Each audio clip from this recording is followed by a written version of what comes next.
Welcome to the Directors UK podcast. We're the professional association for UK film and TV directors. No matter the format, no matter the genre, our featured directors share their approach to the craft. We hope you enjoy. Thank you so much for joining us. This afternoon, we have in conversation Ryan Coogler and Destin Daniel Cretton on Sinners.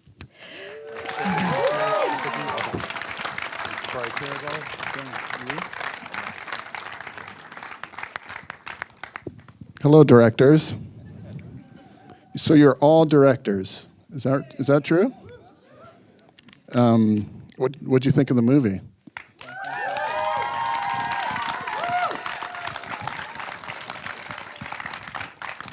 I just feel incredibly honored to be able to sit down with Ryan.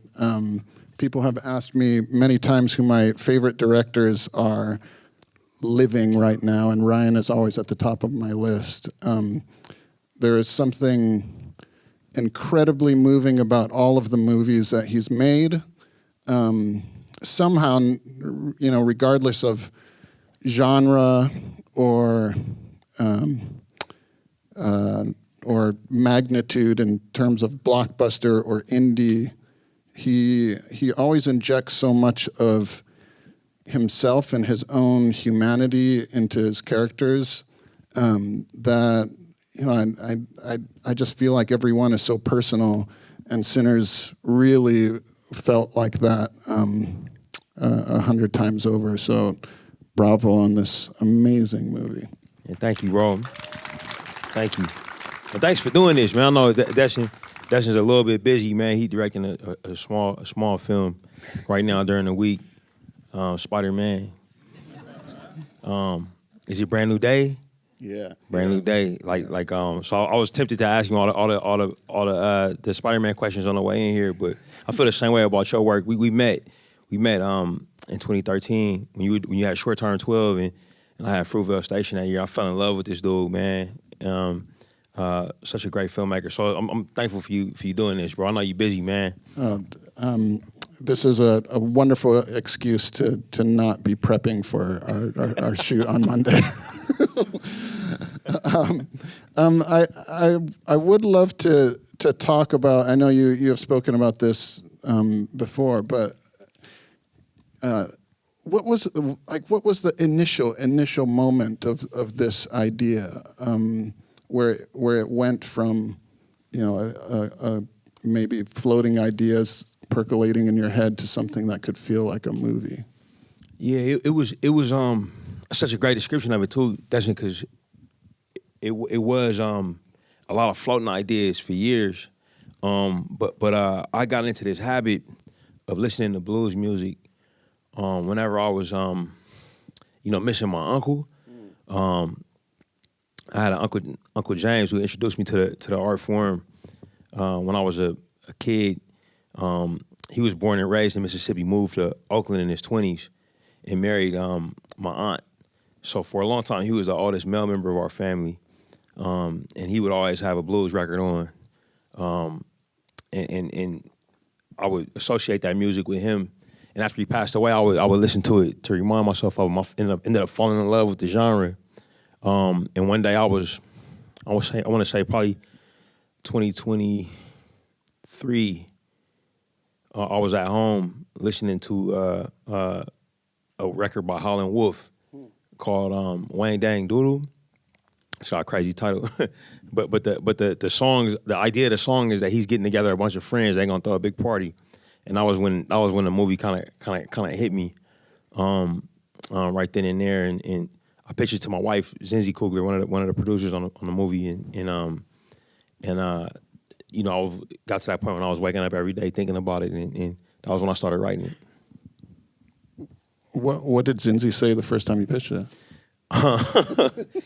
I mean, she's a great partner, and she knows me really well. She's always the first person I come to when I have an idea, or first person to read my script.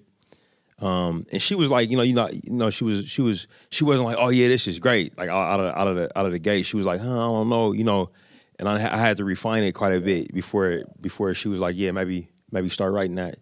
But she wasn't like that sucks either, you know, but it was more like it might be something there, but keep, you know, you got to keep workshopping it, and I knew it was going to be have supernatural elements, so I think that was the part that I was refining the most, because I didn't think vampires immediately, you know. I knew I wanted them to kind of come in contact with something supernatural, but I was kind of going down the list of options. But after a while, like you know, vampires just made the most sense in terms of the themes that I was trying to explore. You know. Was this like post writer's strike? It was honestly, it was during, like when I was thinking about these ideas. Remember that that thread that we were all on? We were on this crazy writer-directors WhatsApp thread. Yeah, that thread was nuts. Which I started ignoring because it was stressing me out. But there was one moment where, because Ryan wasn't speaking up that much, but there's one moment where you just posted this video of because they were like, what's everyone doing right now? I want some normalcy. And he posted this video of himself just like cooking a steak, just frying a steak. And the steak looked amazing, but everyone started talking about the song that you were listening to in the background, which was a blues song, right? That was while I was crazy. That was around that time. Because that was the other thing. That's crazy. I never talked about this. I can't believe I never talked about this. My uncle also was a crazy good cook. Oh, wow. Like he was insane at just about everything you could do in a kitchen, but really good with meat. So whenever I'm smoking meat or cooking in any way, the blues music gotta come on because I'm channeling my uncle. But that was what was happening there. Wow. Yeah, I was deep in research. That's funny. Yeah, that did happen. Yeah, it was like a deep cut too. Yeah, like a few people on the thread knew it though. Yeah. Yeah, that thread was wild. Can you paint a picture of just how you write? Knowing you have kids, or you know what, like, is it early morning? Where do you sit? Do you lie on the floor? Do you sit at a desk? What's the? I usually like I gotta get out of town. On this one, because I put a deadline on myself. It was I told myself I'll write wherever, you know, like I just try to get 2 pages a day. So I was writing in Ubers. You know, I was writing. I wrote everywhere. I would write next to their kids, or, you know, and but then it got to a point where I realized I had to go away to get it done. So I went out I usually end up going like to the coast because it helps to be by water. I live in California, so it's not too difficult. So I ended up being like a couple hours outside of town. I went to this place called Jenner, California, which is like a lot of redwoods, like kind of like Mendocino County-ish. Yeah. And then I went to another place called Carmel by the sea. That's where I finished the script, in Carmel. But yeah, like you know, when I isolate, I try to make the most of the time. So I'm writing in like 4-hour chunks. You know, like wake up, get some coffee, you know, go for 4, you know, lunch, little walk, go for 4, and then some dinner, and then try to close out with another 4. That I find that works, but you know, it's hard to do that when you with the kids and with the family. So I can only keep that when I'm away. You know, in general, man, like it can be pretty hard to write around the kids, because you just want to. They're just so interesting. They're so much more interesting than anything you got going on in the script. Yeah. As soon as they like, hey, Dad, man, what you doing? You know, the day's shot. Yeah. You know. And my kids love a keyboard, so they'll just start going. Oh yeah. Bop, bop, bop, bop. I got the same thing, bro. Like I got the whiteboard in the office, and they immediately they on there like you know, they drawing pictures and yeah. So yeah, I actually kind of got to get away from them a little bit, which sucks. But you know, if you can be targeted, you know, I get back to them. How much of your directing do you do while you're writing? Like, are you already thinking of shots and Are you putting that in there, or are you? Yeah, I try not to. I am, but I try not to put shot design into the screenplay. I'm not sure why, but I learned at some point to not do that. Because you're trying to impress the executives. Yeah. I think I stopped. I might have stopped in film school, but I used to do that shit though, bro. I used to write, like you know. I think you know what it was. I had my heart broken too much, cause like, you know, when you first started, I'm like, all right, so this is gonna be a crane shot over this, and then this is gonna, and then you realize you don't got no money, so it's all gonna be handheld. You know what I mean? When you in, so I was like, yo, fuck this. I'm not. You know, so I think that's kind of when I stopped. But yeah, now I'm trying to I'm trying to strip it away and be as basic as I can to keep people just like in the story. Yeah. But if I do see a shot, a lot of times I'll it's funny you got your notebook, bro. Do you still use a notebook principle with your shot list and stuff? I mean, sometimes, yeah. When you crossing off the shots and everything. Yeah. Destin kind of famous for his notebooks amongst people who made movies with him. But I'm on the same thing. Like I'll if I think of a shot while I'm writing, I'll write it down in my notebook. And sometimes I'll put the place in the script where the shot will be. But when for this movie, the surreal montage, I remember writing that all in italics. Just because I wanted people when they read it to know this would feel a little different. But that's the most I'll do now, I think. So was that in early drafts of the script? Yeah, it was in the first draft. And it lands, I mean, I'm not sure exactly where it lands. It kind of feels like a midpoint, but it's a big shift. Total midpoint. Yeah. Yeah, total midpoint. It came to me while I was writing the screenplay. So it wasn't in any of my outlines or anything. And I try to outline pretty good. But usually every script, a couple things will come up that wasn't in the outline. That happened this time on this one. Since we're talking about it, can you talk us through, because my next page is pre-production. I love this notebook, bro. It's awesome. Can you talk us through, since that shot was already, or that scene/shot was already in people's minds the first time they read the script, how did you start the pre-production process of figuring out, was it always a oneer, and how did you talk through that with your DP or dancers or everybody involved? Yeah. I don't know that it was always a oneer for sure. I actually can't totally remember.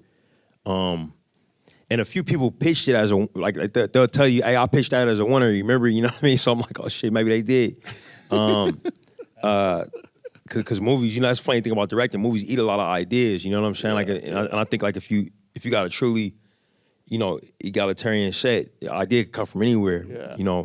I did storyboard the sequence with Todd Harris. I don't know if you ever worked with Todd. Oh yeah. Yeah. I love Todd. Yeah, so Todd's incredible storyboarder, works with Marvel quite a bit. He did a TV show for us called Eyes of Wakanda that he directed. It was his directorial debut. But I pulled him from that to just work with this on me with this one scene. And I think he suggested doing it in one shot. For me, I knew it was gonna be an IMAX sequence, and those cameras can only hold about 70 seconds of photography. So I think I was always open to it not being a oneer. But I like for midpoint scenes to have some type of filmmaking that feels elevated. So I think my crew was kind of expecting it, and then at some point we figured we would go for it, and we would have to just use a methodology to combine, what would end up being I think 4 shots. Oh wow. Yeah. So we called them. I'm trying to remember what we called them. Amar, do we call them segments, bro, or was it? sections. Yeah, so we had 5. Yeah, that's Omar Muhammad there. He was an Really? associate producer on the movie. So there were 5 setups to do that. segments. Yeah, so it starts on Miles's face, and we back up, and that goes to Delroy. So we go up through past Delroy. And we had the Hollywood the DJ set up. Yeah. So it was right. Electric guitarist takes us to Delroy. We hook around, and that's when we Hollywood in the DJ booth, which was crazy and really fun. And it's all on Steadicam, and it's like 110 pounds the rig. So we had this young kid who was an ex-football player, Rennie. Haitian American kid, bro, incredible Steadicam up, and we had to build like a ramping for him to get up. That was also Hollywooded in, and then we cut there. Second segment, the wipe was on the piano, right? No, the piano was a wipe on that first segment. Yeah, and then so the second segment, we took the piano out. And that starts on a CG piano, so the piano is not there anymore. Pan up to the West African griot on the djembe. He's shouting, follow the woman with the beard to the bar where the women are dancing. Yeah. In the kitchen. Follow Grace out, and then did that one end at that one ended at the roulette table? Or that one goes all the way. That one goes all the way to the pillar. Yeah, that goes all the way to the pillar. So it was 4 segments then. Not. It started as 5, and then we because we were gonna do it on the roulette table. But then we combined it. We figured out we can get more. So she goes in and picks up Bo. Bo comes out, and it's a wipe on that beam. So then that oh my God, that dancer, bro. What was great about having those dancers, they can do the same thing every time with their body. Yeah, you know. Yeah. So she actually ended up mirroring her spin, and that kind of distracts your eye. You know, and we get that other wipe that comes in. It's a woolly dancer, Memphis Juker, and then the ballerina comes in. And she comes in on the Z-axis entrance. And I think the take we end up using, she bumps the camera. Oh, really? Yeah. Yeah, so it's her bumping the shit out of the camera that's in the take. Cause it's just better. You know what I mean? Like we was going, you know, and our editor, Michael Shaver, he did a lot of work in that winter, like to select, you know, which takes there'll be and that was one of the last decisions we made was like, hey, which take of these are we gonna use? And the one with that camera bump just kind of had better everything. And then we go back in on Miles. He points up, and that's when the last cut is. Once he goes up, we go to real photography of the well, actually, you're right, Amar. It is 5. Because we go up, we cut there. And then the last day of photography, we actually burn that roof. Oh, really? Which is segment 5. That gets blended in with the one we did outside, which we come off the stars down the miles, and then we're in our different set. We're in our outside set. Yeah, and then that's a So you practically burned the roof and then had the camera underneath? We did do that. The last day of principal photography. Yeah. You just roll camera and run? Remote roll. I stayed inside. Yeah, there was a few of us that stayed inside. You know, with the we had the big Breaking Bad, like the meth cooking mask. Shit. We was in there, and yeah, bro, we did one take. We had a rig for 2, but we did one and then got up out of there. It was great. Yeah. I 100% would not stay inside. I don't know, bro. I think you'll be in there, bro. So all of that was 1 day, 2 days? What was that? It was all right, so everything up until we go into that IMAX sequence. So all of the stuff that's 276, which is him starting off the song. You know, when he introduces himself and the great Delroy Lindo, who was born out here, crazy enough, says, hey, you got to introduce yourself properly before you start singing. And he does his introduction and he starts playing, and Perlene walks over to him, and the twins kind of smile at each other, and all of that was I would say a half day, and then sections 1 through 3, we'll call it. Yeah, that's a full day. The pan down out of the sky and retraction, that was a half day. That was shot the same day as we did the Rocky Road to Dublin scene, because it's actually in the same part of the set. So we shot that, got a take of that we liked, and then cleaned up all the fire. You know, sent all of the extras to go get turned into vampires. You know, brought them back, put Jack out there, and then shot that. So that was in the same day. So it was, and then you know, we'll call it a quarter day to burn the roof. So yeah, like you know, 2 days and a quarter, something like that. Yeah, a good chunk of time. Yeah. Well, I mean, that's crazy, man. Beautiful shot. Beautiful Thank shot. You, bro. Since we're talking about the different aspect ratios and the IMAX camera and the Ultra Panavision, I mean, that one makes kind of sense. But what was, like, how did you decide when you were going to go? Because I saw it at the premiere. Were you guys watching? Were you able to see it? Was it both? No, this is Dolby Cinema, huh? So it was all 276 here. I got the last time I saw it was all 276. The first time I saw it was both, which was probably wild. At BFI. Yeah, which was sick. But I mean, at what point did you decide, you know, when you were going to go back and forth? Was it always pre-planned? Was it on the day where you like ever grab the other camera? That happened rarely. Like we'll grab one over the other, but it was usually, I would say 99% of the time pre-planned, because you gotta kind of have a conversation with the actors, and you gotta know what systems to have ready, because the cameras are so heavy. Yeah. You know, we shot with the System 70 Ultra Panavision cameras, and those are sync sound cameras. How many of y'all shot film here? Wait, raise your hand if you never shot film. Okay. So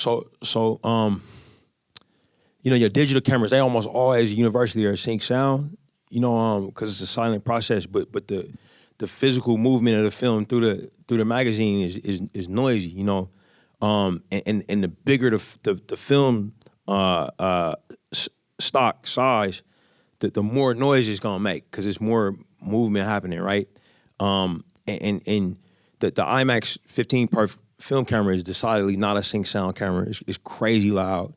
Nothing, words cannot express to you how loud that camera is. Like, you know, it's like weed whackers in a tin garbage can. You know, so the System 70 camera is a sync sound camera that's ripping film through, you know, these big 65 millimeter reels through at 24 frames a second.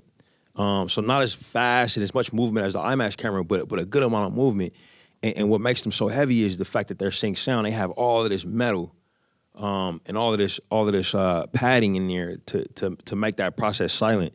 That camera on its own weighs about 100 pounds once it's kitted up, and it's not ergonomic at all. So that camera can't be picked up. It has to be on a tripod or on a crane or you know, it has to be on some type of system that can hold it. There's another version of that camera called the high speed system camera. That camera is not a sync sound camera, so it's lighter. It doesn't have any of the soundproofing technology. That one can be placed on a human being's shoulder or on a Steadicam, but it's loud. Not as loud as the IMAX camera, but close. You know, and then you got the IMAX cameras that's just loud as shit. So you kind of gotta know, hey, like, because we weren't carrying the Steadicam op every day. Yeah. So you kind of gotta know, hey, what camera are we on? And then the other piece is, we shot dialogue scenes with that IMAX camera, and the actors have to be prepared for that. They gotta know, hey, you probably doing ADR for this, right? Or wild line, looping, and they have to have the training to not project as if that camera, as if they're trying to talk over a camera to hear each other, which was difficult, because it's like it's hard for me and you to sit here and talk like this if the camera's just, like right here, so yeah, like that was like a lot of the conversation, and all of our actors were game. We had another British actor, Jack O'Connell, and I remember when we were going through prep, and it was like, hey, this opening, what it used to be the opening scene, the scene when he falls out of the sky, and we ended up moving that much later into the movie. But it was like, yo, it wouldn't be nice if this opening scene is in IMAX. It's pretty visual, but he's got dialogue all over the fucking place in that scene, and so I remember being really nervous and like going to Jack and asking him, this is a serious British actor, you know what I'm saying? Like, hey, man, are you cool with doing ADR for this? He was like, yeah, man, I fucking love ADR. like for IMAX, let's do it, And I was just like the attitude. The other two actors are musicians, Peter Draymanish and Lola Kirk, and they were game. Like, musicians and ADR, they usually mix perfect. So they was like, yeah, cool. We game. I had the actor that plays the character Chayton, who's like the leader of the Choctaw that are chasing him. He was cool with it, So then we rocked. But that camera's like right here in their faces, just like loud as shit. You know what I'm saying? And they not flinching. It's just really I was really impressed. And once we were able to do that, like it was kind of like a challenge that all the actors were in. Like whenever it's like, throw an IMAX scene at us, and we'll handle it. Man, that sounds so cool. Can you talk about just vibe on set? Because everybody that I talk to who has worked on one of your sets, it's legendary that you have like a really, of course everyone's, I hear this combination where everybody feels inspired to work their asses off, but there is a sheer positivity and a lightness to the work, while also, working very hard. But can you talk a little bit about just atmosphere on set and what you think about that, and if there are things that you do to help create that?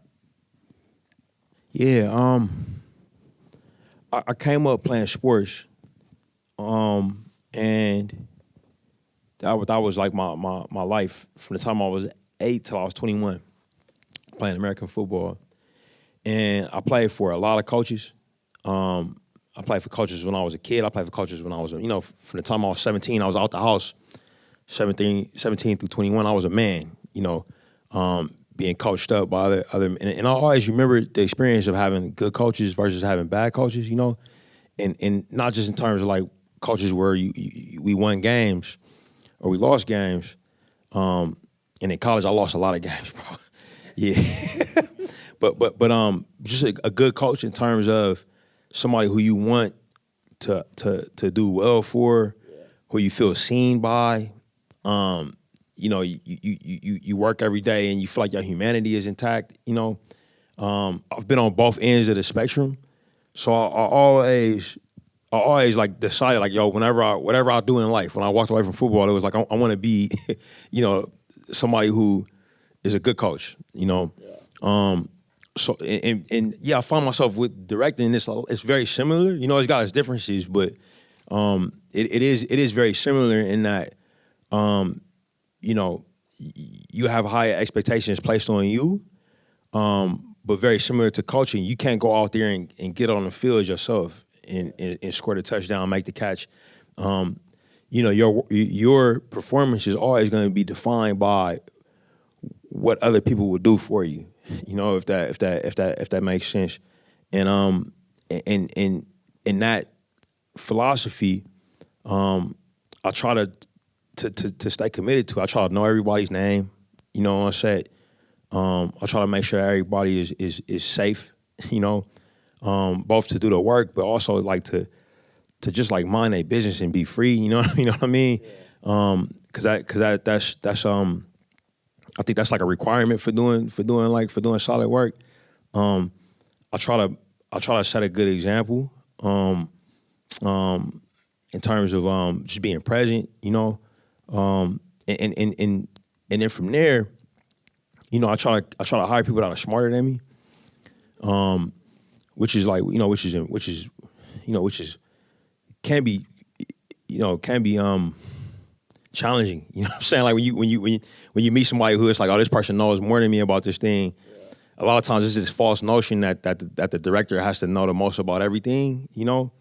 And you realize that that's not really the case at all. You kind of want to know the least about everything, you know, outside of the story. You know what I'm saying? Like you just got to be the story expert, but you don't have to be the camera expert or the visual language expert or the sound expert or the method acting expert. You don't got to be none of those things. You know, it's actually everybody else's job to fill that in for you. You know, you got to be able to just sit there and lead and make decisions, you know, and I think as far as that goes, man, like as I learned that through school and through the process, it became very important for me to have a set where I can let these smart people be their best, you know, and through that the rising tide it'll lift all of us, you know, if that makes sense. And then the other thing is I would say, just it's funny because I was just with Michael B. Jordan, who's out here directing right now. He's directing Thomas Crown, and we were just talking in an interview, and realizing that like the funny thing about directing is there's somebody that help you. There's somebody there that help you with just about everything except for supporting the actors.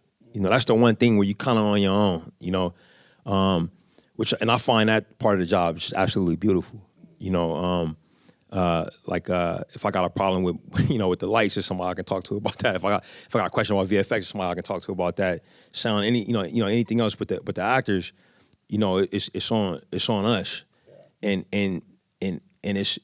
that's the big thing I try to stay aware of as well. Is like, you know, when they giving all that they got, you know, and they did in this movie, my God, just being there for them, like you know, trying to look at them as much as I can, and not the monitor, trying to be close to them as much as I can, try to get them any adjustments, you know, one-on-one, you know, not in a way where everybody can hear it, and that, you know, that part of the job is the most sacred for me, and I love it.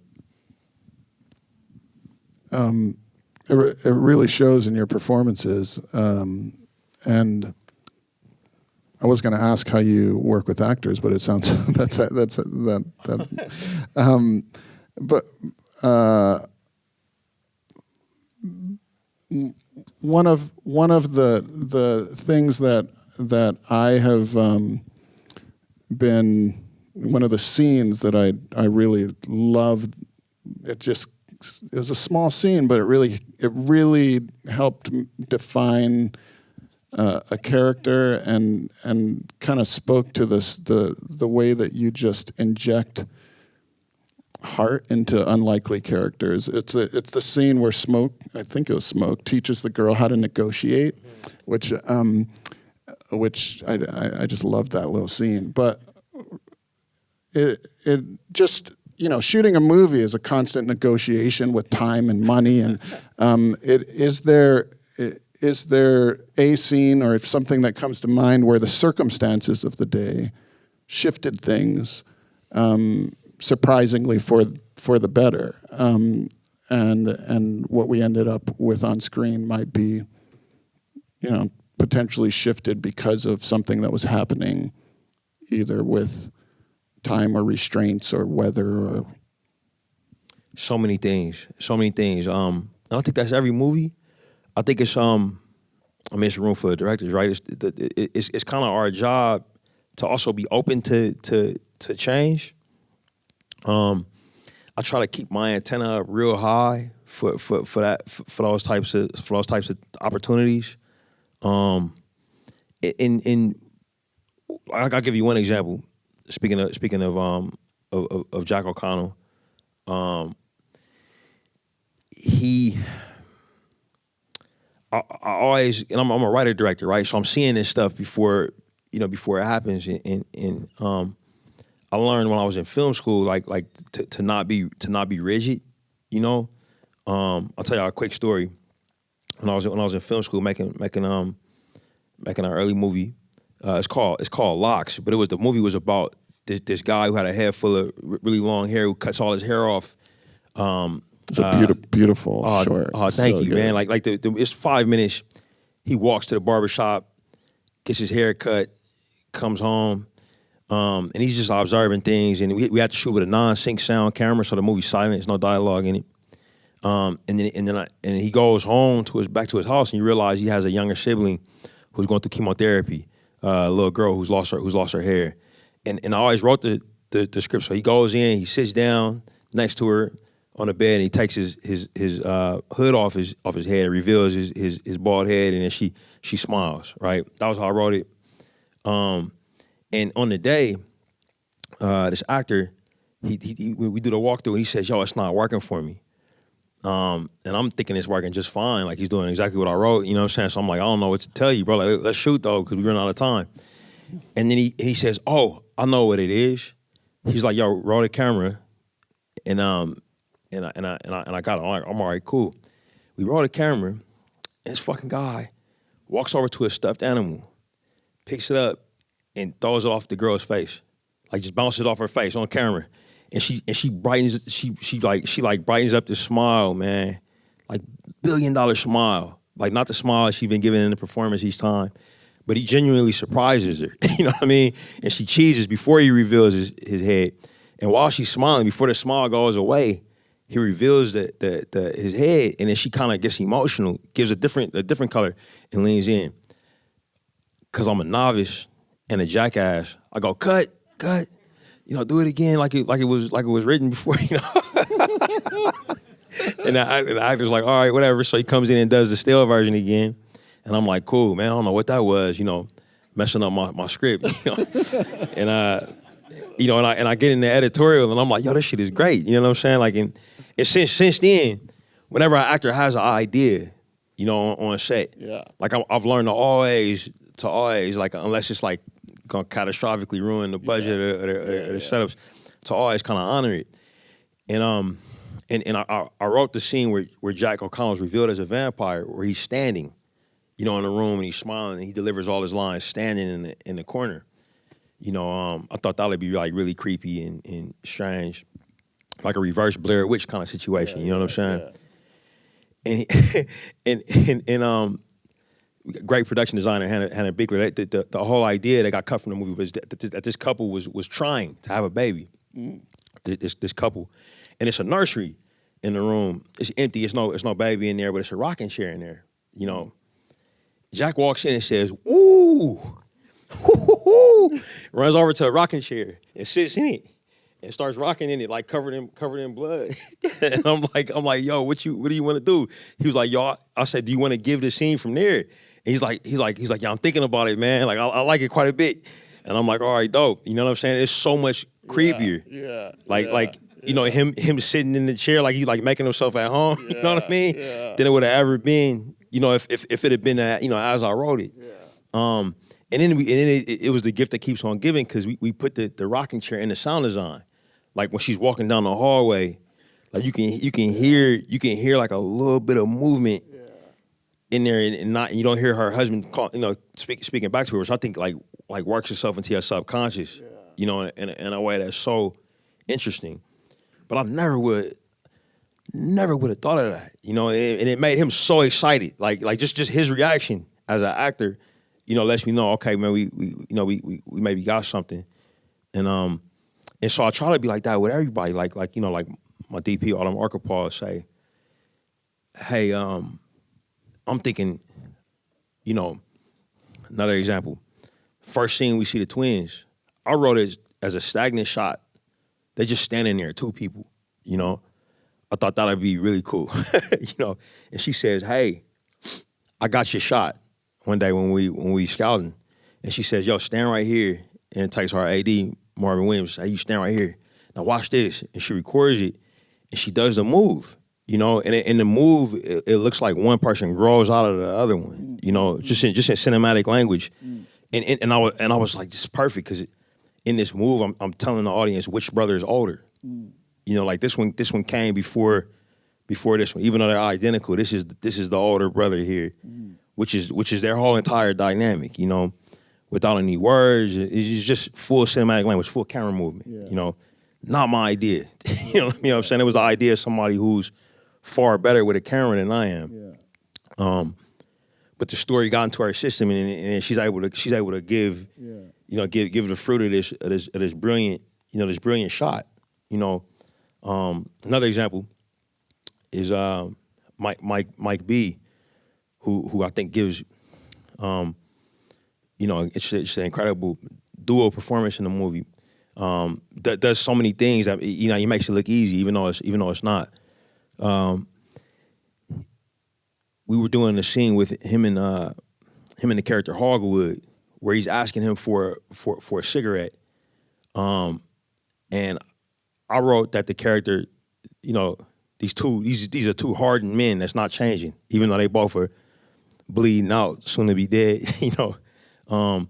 and he calls him the N-word to his face when he asked him for a cigarette.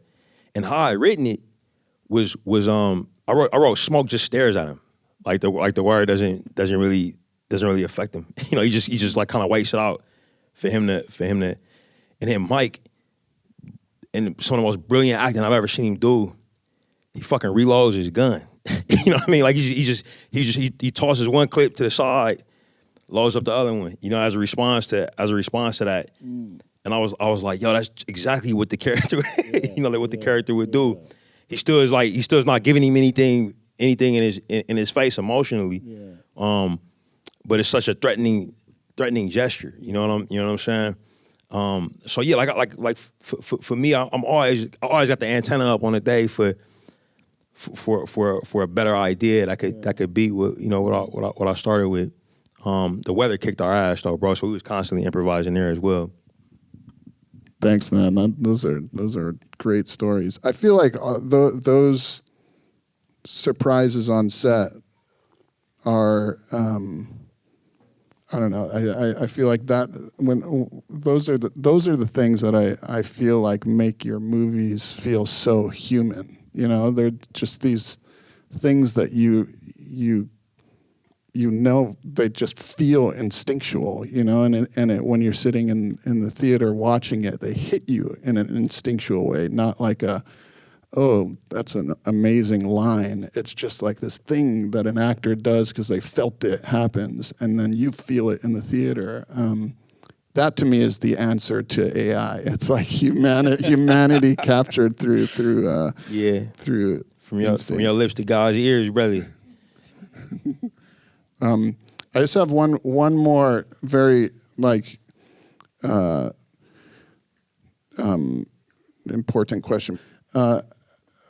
For those of us, and maybe there are people like me in the room who deal with the psychological struggles of being in this industry, and just the struggle of doing the work we do, the imposter syndrome, the fear of failure, the fear of disappointing people, the pressures of the job. What are some tricks or tips or things that you have learned to kind of navigate that?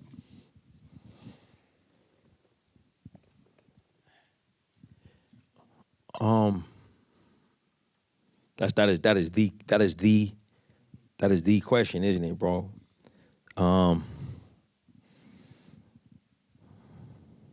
I think radical acceptance, that is a part of the process. You know, it's seasonal, right? Like how you gonna feel, you know, on a project or in a career, and understanding that there will be times where you feel in over your head. There will be times where you feel like a fraud. You know, there'll be times when you feel like a failure. There'll be times where you feel like deeply afraid. And I think that for me, in educating myself and making friendships with other directors, and reading about what other directors were going through when they made movies that changed culture, you understand that everybody feels like that at certain points. The trick is to just keep working through it, you know, if you can. Like that actually is the trick, that the only way out is through, you know, and understanding, allowing yourself to feel those things. And for me, you know, making this movie was the freest I ever felt. You know, it was the time I had the least experiences of imposter syndrome and, you know, terrifying panic attacks. You know, like I didn't really have any of those on this movie. But I don't get to this movie if I hadn't gone through the other ones. Yeah. You know, if that makes sense. Yeah. And for me, I had to do a lot of work to get here. You know, like this was the first movie I've done since I started getting therapy. You know, and that was tremendously helpful in the process. You know, and this is the first movie I've done since having a bunch of kids. You know what I mean. And that's helpful in the process, like becoming a older human. You know, it's helped giving me perspective on like you know, my career even. You know what I mean. And the big thing I would do is, like, whenever I'm having those moments of fear, or what you talked about, letting people. Now, I remember conversations we had on Shang-Chi when you had concerns, like cultural representation concerns, and sometimes you have to listen to those things. Yeah. You know, if you're feeling like, hey, I got a real issue here. You know, sometimes you got to speak up on it. You know, and express that to your collaborators. Hey, I'm concerned about this thing. You know, what do you think about this? You know, and such great things come out of that. Yeah. You know, for me, another big thing is just getting support, like hiring consultants on things that you don't know. You know what I mean? Like not knowing something is not an excuse. You know what I mean? Like when there's people out there who do know, that you can kind of bring into the fold in a professional way. Yeah, so I would say, like, the secret for me is just, like, being honest with yourself, listening to yourself, and embracing the process, and understanding that's a part of it. You know what I mean? You're gonna have dark days that are worth going through. It's great. Thank you.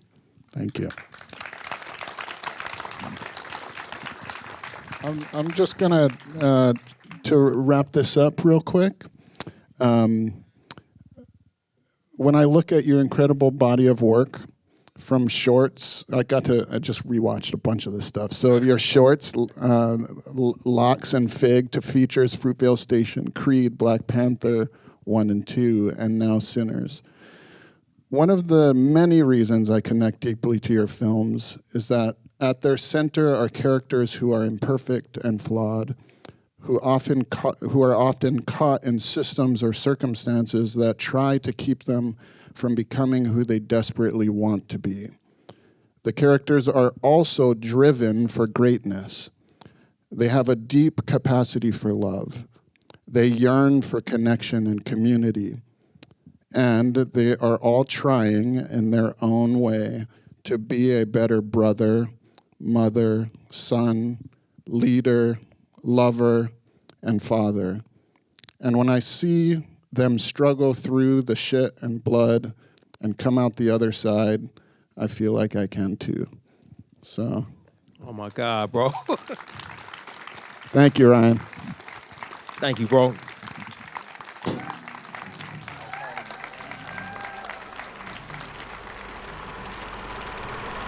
This podcast was recorded at a Directors UK member event. You can hear plenty more directors in conversation by subscribing on the usual streaming platforms. Follow us on social media and find out more about us at directors.uk.com.